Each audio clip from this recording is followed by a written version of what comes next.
All the schools I went to were public schools, all the way from middle school through grade 12. And let's see, I guess if I have to think what might have directed my path, I had some very dedicated teachers, especially in science and mathematics. And I became very interested in science fairs, and I guess I took it from there.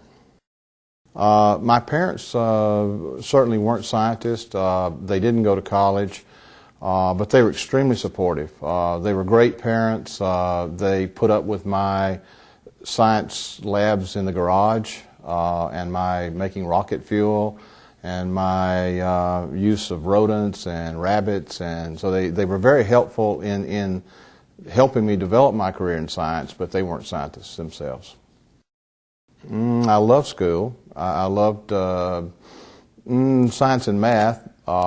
Didn't love the other courses, but I always liked science and math, and I don't know, ever since I can remember, even when I had toys, I would tear them up before I even saw that they worked to see what makes them tick. And I had a box full of pieces, as my mother used to call them, that she would try to throw away on a regular basis, and if I got home from school in time to catch them, I would bring them back inside. And so I guess I always wanted to kind of know what the mechanism was behind things, and kind of directed the path. I was a good student in science and math, and I guess I made B's in some of the other courses. But again, I had an affinity for the sciences because I really liked the science area. To tell you about my field of expertise, it's kind of a cross-discipline. What's happening in science now is just regular disciplines now becoming interdisciplinary. And so my area, I guess you could call one of my areas is food safety, and another area is toxicology. But both of those disciplines are interdisciplinary. I mean, they're made up of components of microbiology and chemistry and informatics and on and on and on. And I guess I got into those early on because those were hot areas, and they're still hot areas. I wanted to fix things. I wanted to know what made things work, and also, I guess, from the science fairs and having again the really good teachers, that kind of probably facilitated the direction I took. Well, again, as I said, my interests are in foods, more specifically food safety, as well as toxicology, or I guess a little bit more specifically molecular toxicology. And my research has been pretty much designed based on problems that contemporary issues within those disciplines. I've published a lot of papers, based on fundamental science, but kind of a passion of mine is to take my chemistry background and use that to translate technology into applications.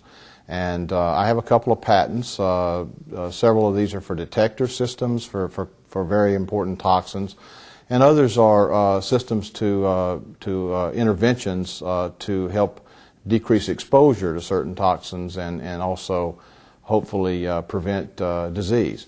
For instance, one of the compounds we work with, or a group of compounds we work with, are known as mycotoxins. And of these mycotoxins, aflatoxins are probably the most potent and indigenously toxic ones of these that we are concerned with. And the reason for this is these are found in foods, very common foods such as peanut butter, and are pretty much ubiquitous. So I've kind of taken the track, and we published and patented based on this in developing field practical methods to help remediate foods and also to help detect these toxins. Earlier work that we've done with the aflatoxins, as I mentioned earlier, has helped look at ways to detoxify animal feeds. What we're now doing with USAID sponsorship is trying to translate this same technology to humans. And so I'm really excited. We have a project in Ghana, Africa, whereby we are developing or surveying a population for the exposure to these aflatoxins and eventually we'll be doing short-term human feasibility studies to show that by adding something as simple as a processed clay to the diet, we can greatly decrease exposure and their risk of developing cancer and other diseases. With regards to the development of these enterosorbents, I'd like to see these things be able to be delivered to not only animals as they are now, but also to humans in the feed and the food. And for instance, for humans, I'd like to see it delivered as iodine in salt, something that simple, and have an impact on decreasing liver cancer and problems with immunocompetency and other things we know that these toxins tend to cause. I think the biggest reward I have is being able to see the development of graduate students in my lab and see that their insight as scientists develops, or progresses over a pattern of 4 to 5 years. I know it's rewarding just because being able to translate technology, this is the kind of thing that I think about when I go home. So I guess it's rewarding because I'm still thinking about research when I get home, and I'm still trying to solve problems in my mind, and then I also am interested in coming to work the next day. So apparently, what I'm doing is rewarding, and I think science in general is just a tremendously rewarding profession. Food safety and toxicology are extremely hot issues that are evolving as we speak, and there's all kinds of contemporary issues that need to be worked on, such as the prion problems and the mad cow disease and irradiated foods and evolving microbes and things that are going to take really good minds and good scientists to help solve. I teach undergraduate as well as graduate courses. The undergraduate courses are generally in food safety, and one is an honors course, and it's modularized and internationalized, and so we're able to bring a lot of different disciplines to play for the students to see, all the different components that are necessary to answer the questions in life sciences today that are posed. And also, I teach graduate molecular toxicology courses, and these are important in taking care of remedial areas for graduate students, such as, what chemical functionalities cause what effects in cells, etc. And I think teaching is extremely important for scientists. I think we are what we teach. I think it helps scientists to stay on the cutting edge of their own research areas, and it helps us translate those areas to our students. What I'd like to do, and I do, if I have time, when I go home, or like I said, I'm still thinking about problems in the lab. I catch myself doing that and waking up in the morning thinking about what I'm going to do with methods, but I like to sit down at the television on the couch and relax, and I have a little farm, and I don't get to go down there much, but if I had a lot of time, that's what I'd do. I'd get behind a tractor, and I would drag a box blade and move sand and relax. I would say I'm chair of the Intercollegiate Faculty of Toxicology and director of the Center for Food Safety. Come by and see me. If you're interested in foods, come by the center. If you're interested in toxicology, come over to the vet school and see me. Call me or email me, and I'll be glad to explain everything I know about these particular areas or disciplines. I think you probably need to get a really good fundamental basis at the middle school as well as the high school level in science and math.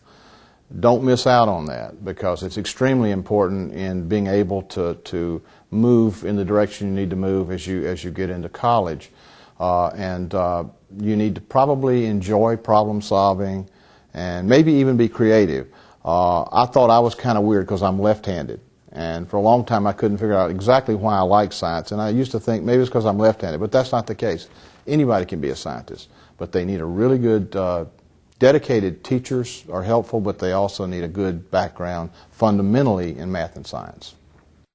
I really agree that outreach is one of the most important components of education of young scientists, and in other disciplines as well. Outreach is a component that has probably not been looked at as strongly as it is now, and it's something that would help us to completely transform our educational system if it's done properly, such as the peer system is doing.